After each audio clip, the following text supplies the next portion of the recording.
Bismillahirrahmanirrahim. Alhamdulillah wa kafa wa bi'abdihi al-mustafa khairan nabiyil ursila wa ala alihi wa sahbihi wa man wala. Subhanaka la ilma lana illa ma 'allamtana innaka antal alimul hakim. Qala rabbi shrah li sadri wa yassir li amri wa hlul 'uqdatam min lisani yafqahu qawli. Amma ba'd. Terima kasih diucapkan kepada yang berbahagia Al-Fadhil Ustaz atas Ustaz Firdaus atas jemputan ataupun ucap tamah lah kita kata kan sebelum daripada majlis. Seterusnya yang dihormati barisan pengurusan Maghfirah Travel and Tours, dan seterusnya wakil daripada Yayasan Maghfirah, dan yang dihormati lagi dikasihi jemaah umrah kita, jemaah haji ataupun umrah kita, tuan-tuan dan puan-puan yang dirahmati oleh Allah SWT sekalian. Alhamdulillah, syukur kepada Allah SWT kita masih diberikan kesempatan untuk kita menghirup rezeki yang diberikan oleh Allah SWT, yang kadang-kadang sebenarnya antara kita tidak perasan yang sebenarnya rezeki yang Allah berikan ni bukan semata-mata wang ringgit ataupun harta. Betul? Setuju tak dengan saya? Sebenarnya rezeki ni bukanlah semata-mata wang dan ringgit. Siapa setuju angkat tangan? Okey, bagus. Saja je kita nak main angkat-angkat tangan sikit kan, pagi-pagi kan. Saja kita nak main angkat-angkat tangan sikit. Moga-moga kita ada sikitlah kesedaran insya-Allah dalam pagi ni. Susah ni kita berjihad ni nak datang pada pagi Ahad pula tu. Pada Ahad pagi Sabtu pula tu. Selalunya waktu-waktu ni adalah waktu untuk kita bersama-sama dengan keluarga, kita bersembang, kita menonton televisyen dan sebagainya, ataupun pergi makan ke bersia-sia. Tapi kita berkorban pada hari ini ada untuk sama-sama kita menghadiri majlis ilmu yang akan disampaikan oleh Al-Fadhil Ustaz tentang umrah khususnya insya-Allah. Jadi pada hari ini saya tidak berniatlah untuk bercerita panjang. Saya diberi kesempatan untuk menyampaikan sedikit tazkirah. Mungkin kita dalam masa 15 minit ke 10 minit insya-Allah, 10 ke 15 minit untuk kita sama-sama renungilah, membincangkan ataupun saya akan sama-sama berkongsi tentang tajuk yang telah ditetapkan, iaitu perniagaan yang menguntungkan. Jadi kalau kita tengok pada tajuk yang telah diberikan ni, kenapa tajuk ini perniagaan ni yang saya nak ceritakan ni adalah kenapa kita saya sendiri yang berpakaian kopiah, yang pakai jubah, yang nak kena cerita bab perniagaan. Selalu kalau bab perniagaan ni, orang buat cerita bab perniagaan, pakaian dia macam mana? Pakai apa? Pakai coat. Betul? Lagi pakai apa lagi? Pakai coat, pakai suit ke, ataupun pakai yang cantik-cantik lah, tuxedo ke dan sebagainya lah. Betul? Itu adalah pakaian yang kebiasaan kalau orang yang nak menyampaikan tentang perniagaan. Akan tetapi orang yang macam saya ni, yang Allahumma salli ala Muhammad, tidaklah setinggi mana ni pakai jubah, tapi nak cerita juga bab perniagaan.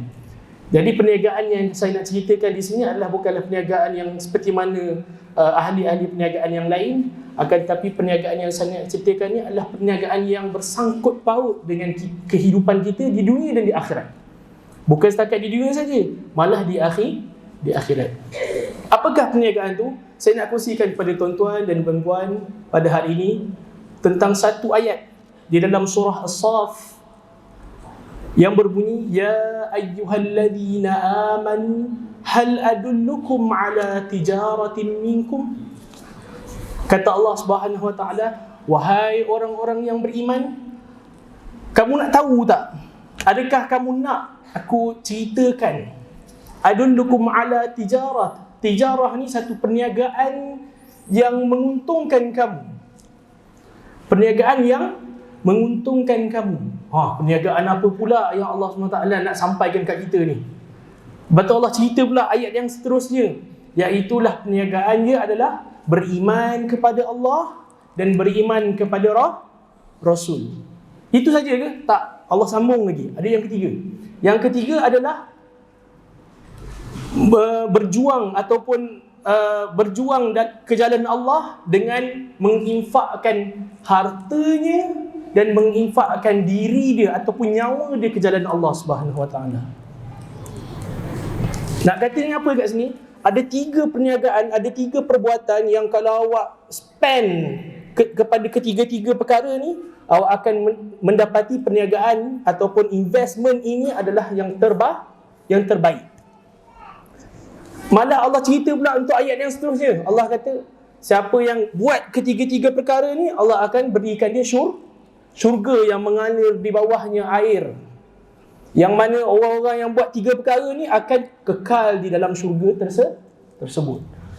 Saya nak terangkan kat sini, yang pertama adalah beriman kepada Allah. Beriman kepada Allah macam mana tuan-tuan dan puan yang dirahmati Allah sekalian? Kita solat. Kita berzikir. Banyak. Kita dah belajar dah dekat kelas-kelas yang sebelumnya, betul? Yang kedua adalah beriman kepada Rasul. Rasul kita ni kita dah tahu dah siapa.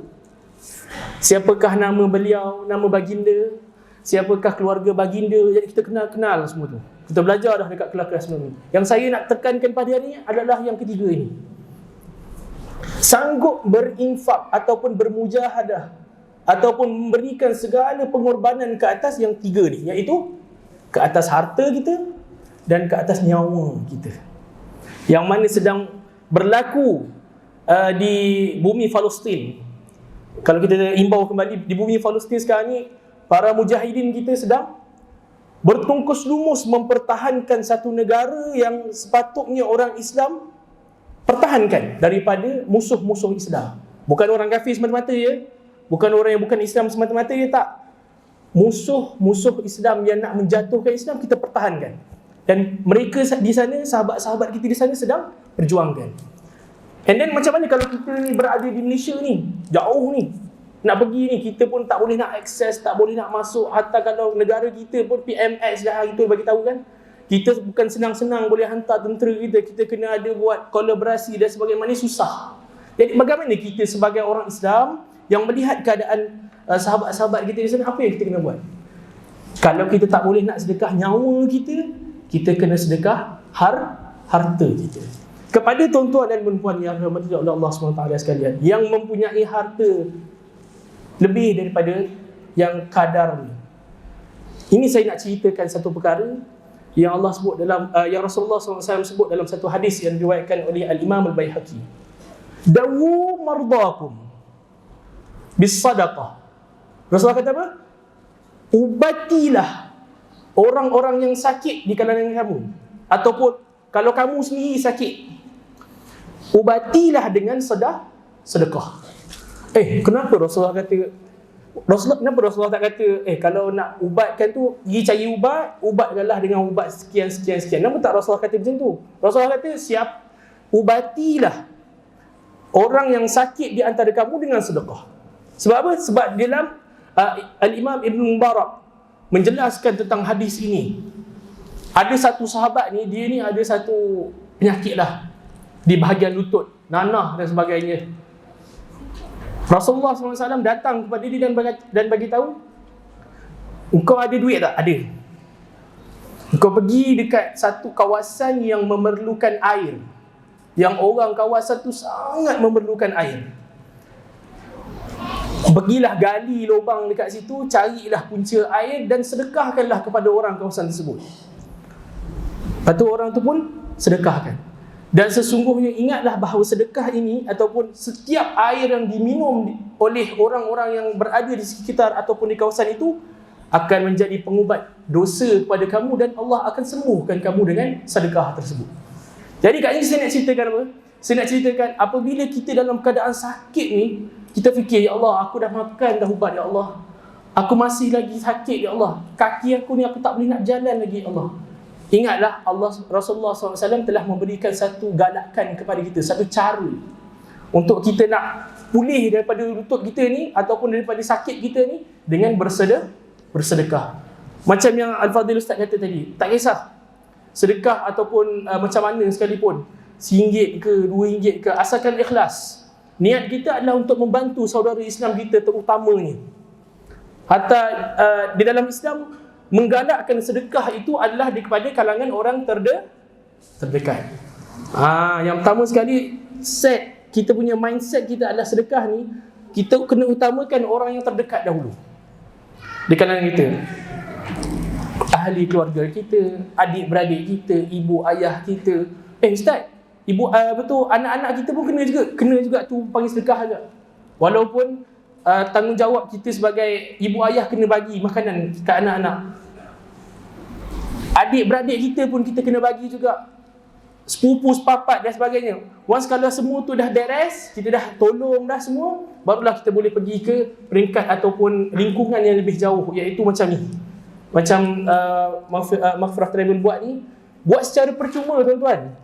Buat secara percuma untuk orang-orang di kalangan di kalangan masyarakat orang Shah Alam ni, dan orang-orang yang akan pergi menunaikan umrah. Banyak pahala yang akan diberikan oleh Allah SWT kepada mereka yang menyumbang.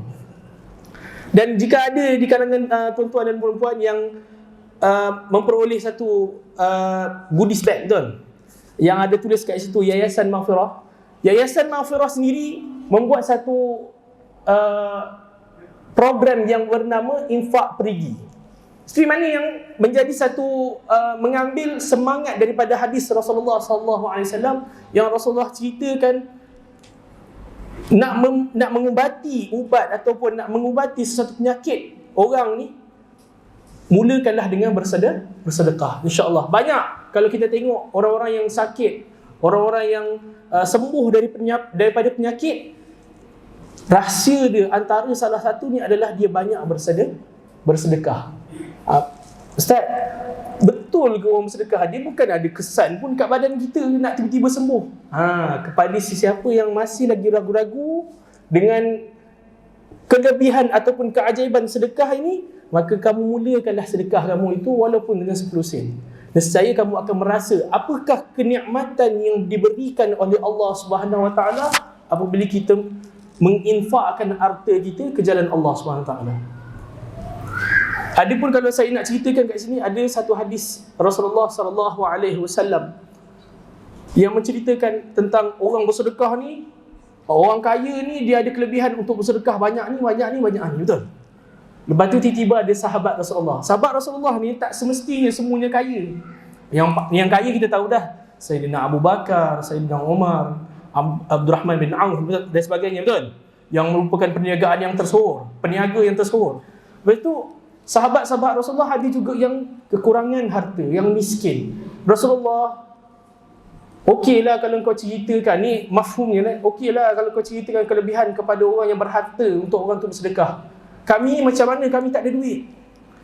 Rasulullah tak meninggalkan orang-orang yang kurang harta ini untuk mendapat pahala yang sama macam orang yang bersedekah tersebut. Apa kelebihan orang yang kurang daripada sudut keuangan, daripada sudut harta? Kelebihan dia adalah masa. Orang yang berniaga kadang-kadang dia kekurangan masa untuk bersedekah, kekurangan masa untuk beribadah kepada Allah. Adapun orang yang miskin, orang yang tidak ada harta, yang tidak cukup hartanya, tapi dia nak juga mendapat pahala yang sama macam orang sedekah ni, Rasulullah kata, banyakkanlah berzikir kepada Allah. Kenapa Rasulullah cakap macam tu? Sebab kebiasaannya orang yang tidak mempunyai harta, dia tidak ada waktu untuk nak menguruskan hartanya yang sikit tu. Maknanya dia ada banyak harta, dia ada banyak masa, maafkan saya, dia ada banyak masa untuk nak menguruskan kehidupan dia. Jadi mudahkanlah dengan berzikir. Sedekah ni bukan semata-mata kita infak segerbuk duit macam tu, tak.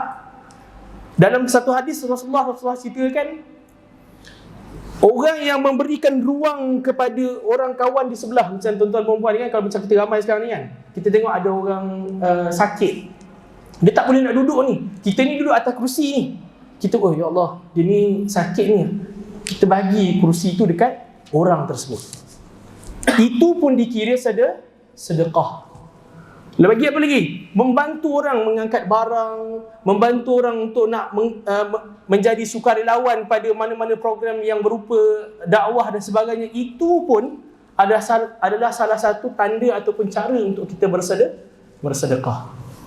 Jadi insya-Allah apa yang saya sampaikan ni, saya harapkan saya sendirilah mencerminkan diri saya sendiri untuk saya nak kembali bersemangat untuk bersedekah dan kembali bersemangat untuk nak menginfakkan harta, malah bukan harta, diri saya sendiri dan tuan-tuan insya-Allah sama-samalah kita bersedia dalam apa juga keadaan untuk kita nak bersedekah di jalan Allah Subhanahu Wa Taala agar kita dapat apa yang dijanjikan oleh Allah dalam Al-Quran yang saya sebutkan awal tadi, iaitu syurga Allah Subhanahu Wa Taala. Boleh tuan-tuan dan puan? InsyaAllah saya tidak berniat untuk mengambil masa yang panjang. Jika ada antara tuan-tuan yang mempunyai sebahagian harta yang lebih dan sebagainya, marilah sama-sama kita jadikan harta itu harta yang diberkati oleh Allah dan sentiasa mengalir pahalanya. Seperti mana dalam hadis Rasulullah SAW yang sangat famous. Ustaz-ustaz banyak dah sembang ayat ni, ataupun yang banyak dah sampaikan hadis ni, iaitu apabila matinya satu manusia, satu insan tersebut, maka terputuslah segala amalannya, kecuali apa? Kecuali 3 perkara. Ketiga amalan ni tak akan putus, iaitu sedekah jariah. Yang kedua ialah ilmu yang bermanfaat. Yang ketiga apa tuan-tuan? Doa anak-anak yang soleh. Jadi insya-Allah marilah sama-sama kita dapatkan ketiga-tiga ni. Kalau tak dapat 3 pun salah satu. Kalau macam saya tak kahwin lagi. Jadi macam saya rasa yang anak ni tak dapat lagi kot. Saya nak cari ni, nak berkhidmat untuk yang 2 ni. Sedekah jariah dengan ilmu manfaat. Kalau ada peluang, yang ketiga. Sebab itulah letak nombor 3 kan. Mana bijaknya Rasulullah ni. Rasulullah tahu mungkin ada antara kita yang tidak ada berkahwin, yang tidak ada anak lagi. Adapun yang dah ada anak, Allah SWT memberikan peluang kepada anda untuk mendapat ketiga-tiga amal jariah ini walaupun kita semua ni meninggal dunia. Jadi insya-Allah itu saja daripada saya. Wabillahi taufiq wal hidayah. Ma asabaka min hasanatin fa min Allah wa ma asabaka min sayyi'ati fa min nafsik. Apa yang baik itu datang daripada Allah dan apa yang kurang, kelemahan itu datang daripada diri saya sendiri, dan hakikatnya semua daripada Allah Subhanahu Wa Taala. Wabillahi taufiq wal hidayah. Wassalamualaikum warahmatullahi taala wabarakatuh.